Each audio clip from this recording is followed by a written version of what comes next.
Okay, so just to start off by saying, I'll start off with a team. This was a project that was funded by the Climate Smart Communities program at New York State DEC. DEC and that particular program has been really instrumental in funding a number of initiatives that the county has taken on, including our climate action planning process, and it gave us a grant for this. We used the grant as a pass-through to UB, who was our subawardee, and Dr. Susan Clark led a team along with Dr. Chris Rensler and Jonathan Townsend that basically served to us as a consultant and research, and they did a great job supporting us. Dr. Susan Clark is also the chair of our climate change task force, and so she's just been just a real foundation of the work we're doing here. We asked Susan to be here today. She has a newborn and she's getting ready to go back, and she's starting classes on Monday and submitting a paper tomorrow. So it turned out the timing wasn't right, but maybe another time we'll bring her over. So what I want to talk about is, I'll start off by talking about background and approach. So this is just how we got to doing a climate vulnerability assessment and then what approach we took. I'll show some of the results, and then I'll talk a little bit about next steps. So it's good to start with a hook, and NOAA I don't know if you guys have seen this map before, but NOAA just released its 2022 version of its $1 billion disaster map. And I think this is, I use this in, a large community presentation sometimes, just to kind of, like, there's a lot of different kinds of impacts, but just the scale across the nation of what is happening that we can attribute to climate change, or at least partly attribute. And this year, Western New York made the list. We show up with the blizzard of 2022, which, as many of you who are sophisticated about, water issues understand, the warming of the lake and the higher intensity of storms we're seeing higher precipitation events, really contributes to this kind of storm. So, and then a second slide, does not include 2022, but this shows, I think, maybe what is even more interesting, which is just the scale of increase in damage we're seeing. This is about $1 billion disasters. So the bars are showing how many events are $1 billion disasters on a inflation adjusted scale. And you see that, back in the day when I was in elementary school, middle school, these events were very rare. And we are seeing now, just routinely, we're seeing in the high teens or low 20s as far as number of $1 billion events. And then if you look at the value of damage, it's just really incredible. Now, this is not all attributable to climate change. Part of this has to do with how we're building out into wild areas, or building out into our coasts. And so that's part of the reason for this. But it's unmistakable that we're seeing, just the exponential increase in damage. And so that's why, as a county and working with our state and local governments and federal government and community partners, it's just really important that we get our arms around this, that we get in front of the issue as much as we can, that we really work to protect life and property in our community. So what do we do if we're a government? We do an assessment. We look at what is the potential for damage. We look at what's our capacity to respond to it. So what we're seeing here is just a rough schematic of how we did the report. And really, the report had 3 individual reports that we did sequentially that turned into the overall vulnerability assessment. So we started by looking at climate hazards. And so the first step is, what is the upcoming change to the climate, and how does this create a threat to us? And so we looked at a series of threats and we ranked them, and then we narrowed them down to the ones we focused on, and I'll show that later on. And then, I guess I can click on I didn't show those slides. And so that's the threat assessment. The second step is we looked at what is our sensitivity to those threats. So if extreme heat is a key threat, then we look at not just maybe landscape sensitivity, so how much heat island effect do we have? What is the state of our housing as far as being protective to people from heat? But also we look at what is our socioeconomic and health vulnerability. So if we have a lot of people who are older, who have asthma, who have other things that really make them vulnerable to heat, that would be considered a high sensitivity. The final report that went to our larger report was about adaptive capacity. And so this is looking at what is our capacity as a government to respond to these threats. Also our community's capacity, larger community's capacity, but especially a focus on Erie County. So both on the preparedness side, on the day of the event side, and also after the event, our ability to handle these upcoming events. All that gets kind of wrapped into our overall vulnerability. So I'll just start by talking about the threat assessment. So and I'm sorry, these were actually circles in the original that got stretched out. But what you'll see is that we looked at a number of threats. A couple of these are not exactly climate threats, but we looked at a variety of threats, and we decided which ones we could focus on, which were the highest based on frequency and jurisdiction and impact. And the key threats we focused on were temperature, precipitation and wind, and biological threats. So that was our screening, and that's what I'll talk about today as we go across these different assessments. And just as an example of what our threat looks like, and this is a little dated, but I've seen the newer data and it looks very similar. And if you look at the red bars, they're talking about what happens under a high emissions scenario. And the bigger chart is showing 90-degree days. And so, we occasionally get a 90-degree day, but looking later in the century that we could have upwards of 45 or 50 100-degree days a year, or 90-degree days a year. And Buffalo has never experienced in its recorded history a 100-degree day. And we're looking at towards the end of the century, we could have up to 14 100-degree days. Now that's kind of under a business as usual scenario. Hopefully we're starting to turn the curve on our climate emissions, and actually we are as a world. But the future's going to be different. You may have seen another diagram of this that I think is also pretty helpful, where they superimpose the map of New York State and on southern parts of the country, and looking later in the century, we could have a climate that's very similar to the Carolinas. There's all kinds of ramifications as we warm like that. So, sensitivity.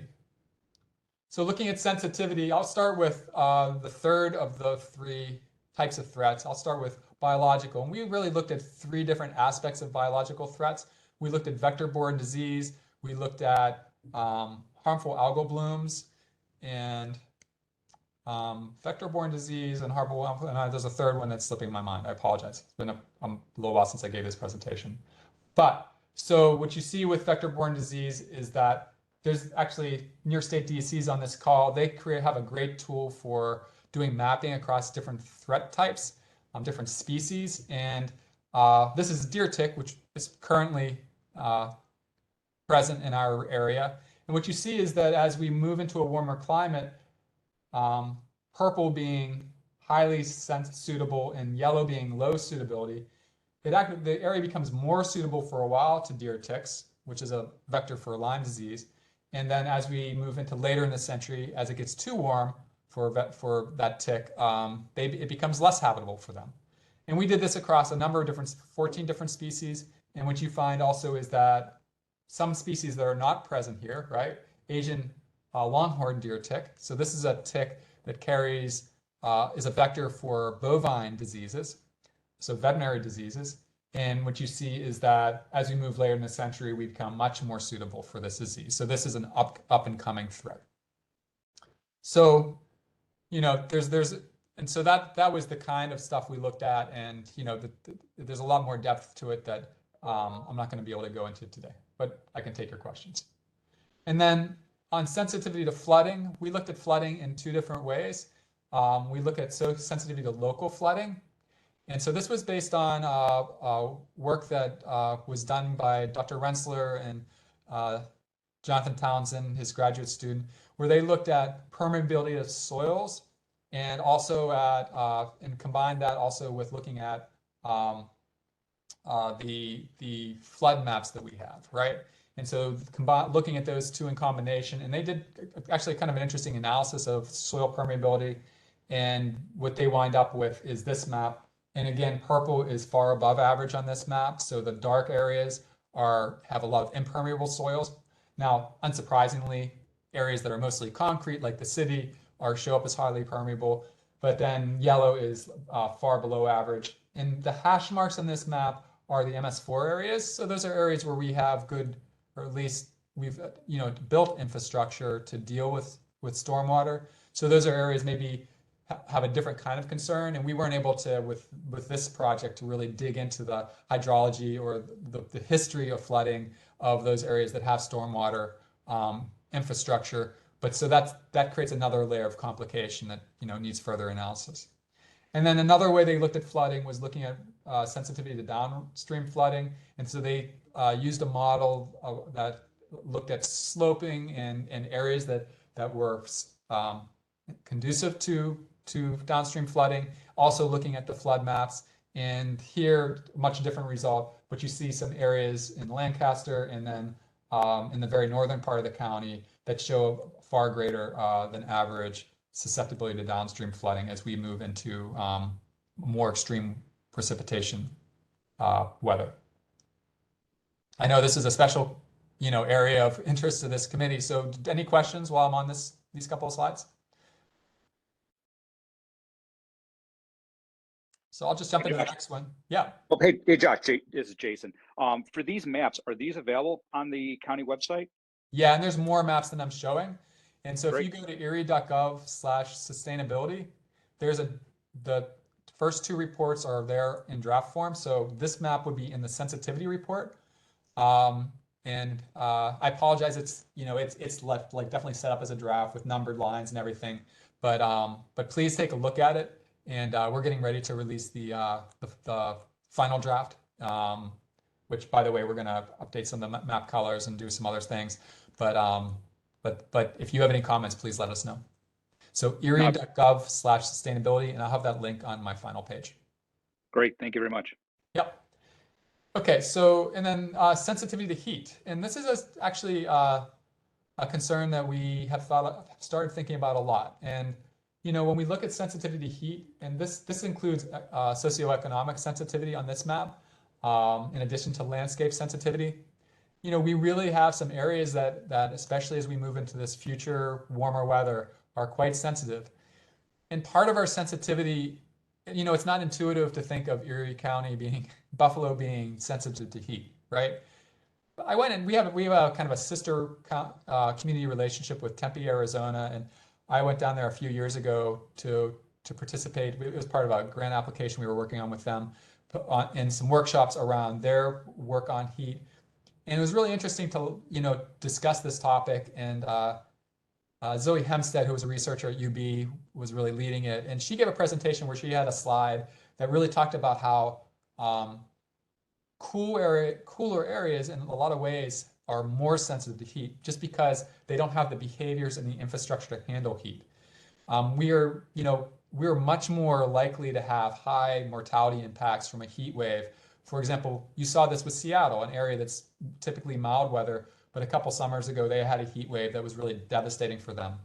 The same is true for us. We typically get cooler air off the lake with our prevailing winds from the west, but if that isn't happening when we do have a heat wave and we have a relatively extreme heat wave, we can really see big impacts. A lot of people, especially our lower income population, doesn't have air conditioning. They don't have good weatherized homes. They don't have trees.